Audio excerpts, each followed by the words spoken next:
Everyone can agree, Nintendo makes the best couch party games and there's no competition. But what's their best one? There's three main games that come to mind: Smash Bros, Mario Party, and Mario Kart. But what is it that makes them so great? I decided to score each game out of 10 on three specific qualities. First is the most obvious criteria: how good the game is, which I based on overall quality and fun. The second is accessibility, being how easy the game is to pick up for beginners, because everyone has that one friend who never played Mario Kart. Last, I'm going to score the games on their replayability. The scores will be out of 10 for each category, which total up to a potential 30 points per game. First up to bat is the most obvious Nintendo party game, Mario Party. The newest installment in the series is Mario Party Jamboree, and I've been having an absolute blast playing it. This game's amazing for several reasons. The sheer variety in content is incredible. It has more game boards than any other Mario Party in history, as well as a short but fun 3 to 4 hour story mode in which you explore the maps, complete mini-games, and fight bosses to unlock a couple characters. Alongside the story mode, there's obviously a normal Mario Party game, played on a game board with friends with traditional turn-based dice rolling to collect the most stars and competing in mini-games to be crowned the superstar. My only gripe with this game is there's no character dice blocks. This was one of my favorite parts of Super Mario Party. It added even more chaos and luck to every round, which always helps me out. But this game has a secret hidden gem, the Rhythm Kitchen game mode. This minigame is its own party and I have so much fun with it. I can't help but run a round or two every single time I play. Mario Party Jamboree scores a 10 out of 10 in quality. I have almost zero complaints with the gameplay. Next is ease. Mario Party is probably the easiest game on this list to learn, with a tutorial every step of the way. And the tutorials can be a little wordy, but they describe everything you need to know, so they're worthwhile.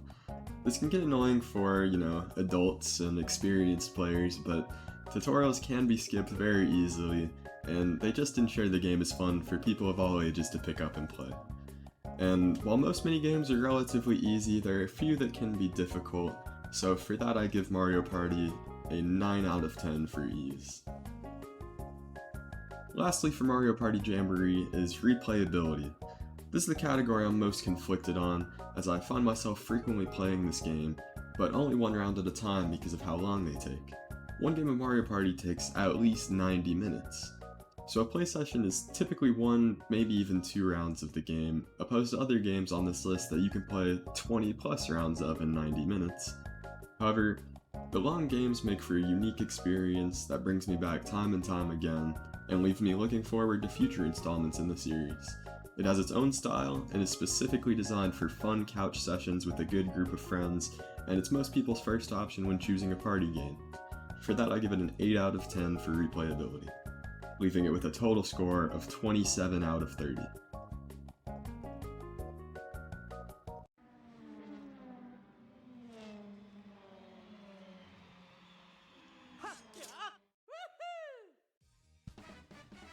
Second on the list, and personally one of my favorite games of all time, is Mario Kart 8 Deluxe, and let me tell you, this game is amazing.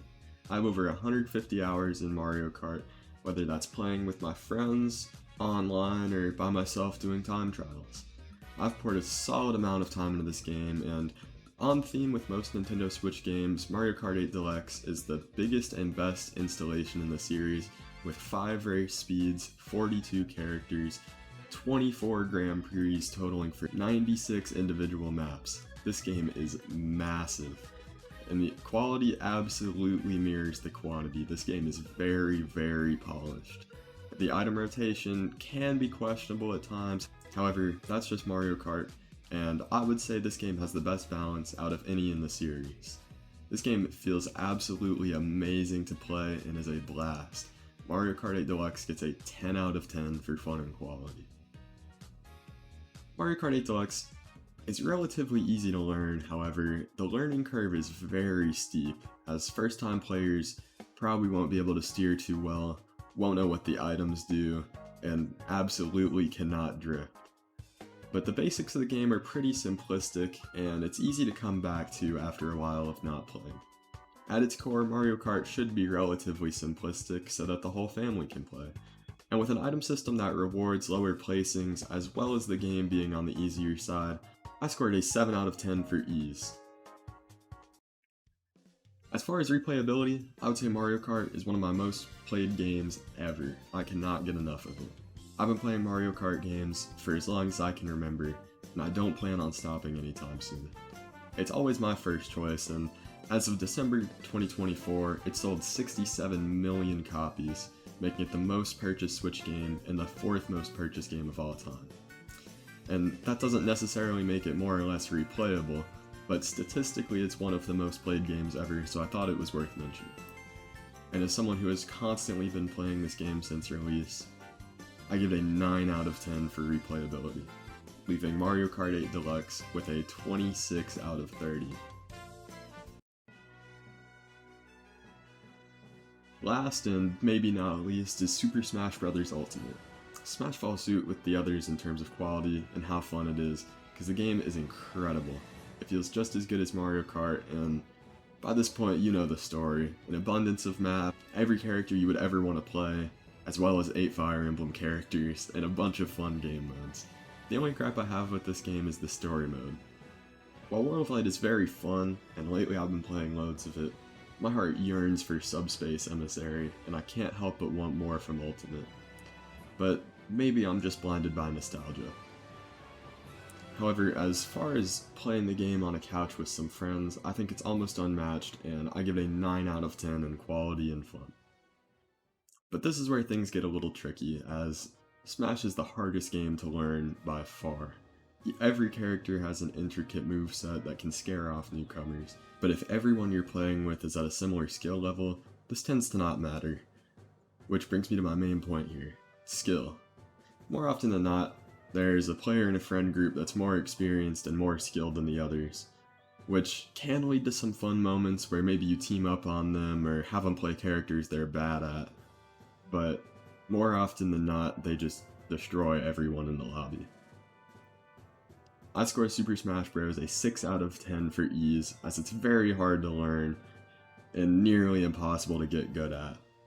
But there is a lot of ways to make it fun for everybody. Finally, we get to the replayability. For me, Smash Bros. Is one of my favorite games to come back to, and this is seen through the very active competitive scene. Smash Bros. Is one of the most dedicated fanbases out of any game I've ever seen, and it's no surprise.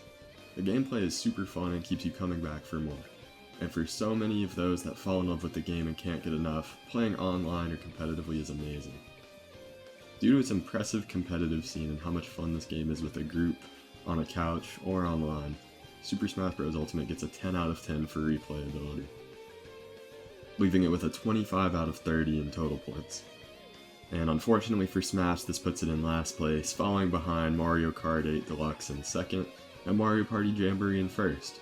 But at the end of the day, my scores are just recommendations, and how I feel shouldn't completely match how you feel. All 3 of these games are incredible, and I've poured hundreds of hours into each.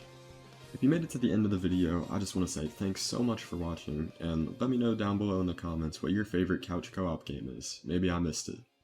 Thank you so much for watching.